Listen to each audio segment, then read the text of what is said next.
yung ganon. Be nice naman sa mga comment nyo. Kasi hindi nyo alam hindi nyo alam kung anong pinagdaanan ng tao. Hindi nyo alam kung ano ang totoong pinagdaanan ni Eman Atienza, kung bakit siya nag-suicide. So, nalala po natin na si Eman Atienza, anak ni Kuya Kem Atienza, ay nag-suicide noong October 22 sa Los Angeles, United States. So, si Iman ay 19 years old pa lang. So, yun nga, nakakaawa talaga. Sobrang nakakaawa. Binice tayo sa mga comment natin dahil sa nangyari kay Eman Atienza. So, itong content natin dito ay masilan po ito. So, pasintabi po sa mga nanonood at sa mga nandun sa sitwasyon ngayon na depression at pasintabi po sa pamilya ni Kuya Kim. Condolence sa pamilya mo, Kuya Kim.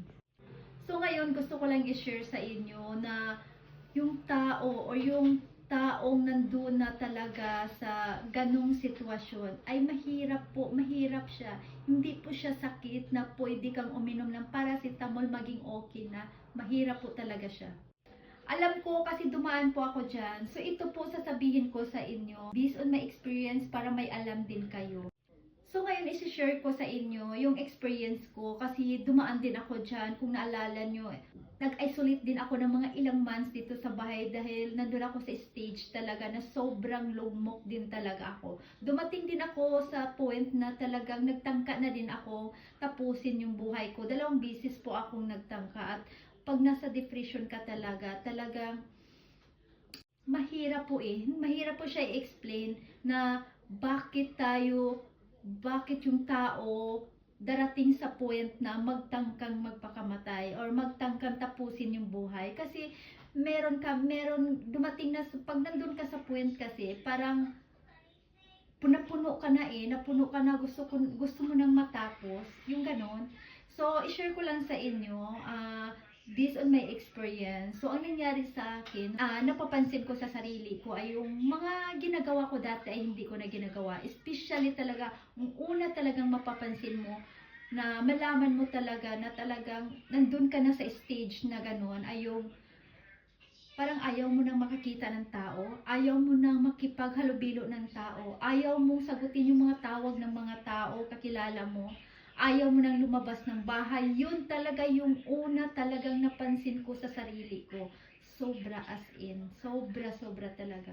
Napansin ko talaga yun agad. Ako yung tipong taong lakwatsera, socialize sa mga kaibigan, pero ang unang napansin ko, ayaw ko nang tumanggap ng mga invitation sa mga kaibigan ko, ayaw ko nang makipag-meet ng kaibigan ko sa mall, ayaw ko nang kumain sa labas kasama yung mga kaibigan ko, ayaw ko nang pumunta ng church, basta ayaw ko nang lumabas kahit sa labas man lang ng bahay, ayaw ko na.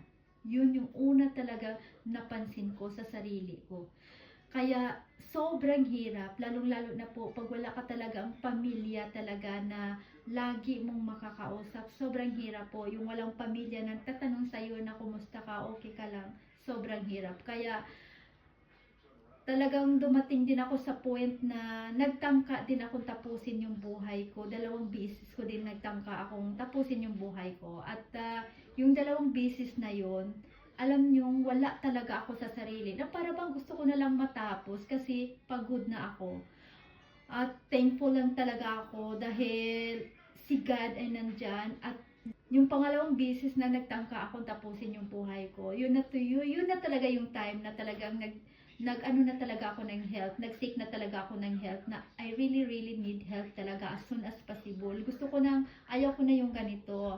Iniisip ko yung anak ko, parang gusto ko nang mag-iba yung buhay ko. Ayaw kong magpatuloy ito. Doon ako sa point na ayaw kong mangyari yung mga bagay na kawawa yung anak ko pagdating ng panahon. Kasi 'di ba, kung anong mangyari sa akin, kawawa talaga yung anak ko. Alam mo, yung anak ko talaga lagi ang iniisip ko pag may mangyari sa akin, kawawa talaga yung anak ko. Kaya thanks God talaga na hindi talaga nangyari yung mga hindi dapat mangyari. So,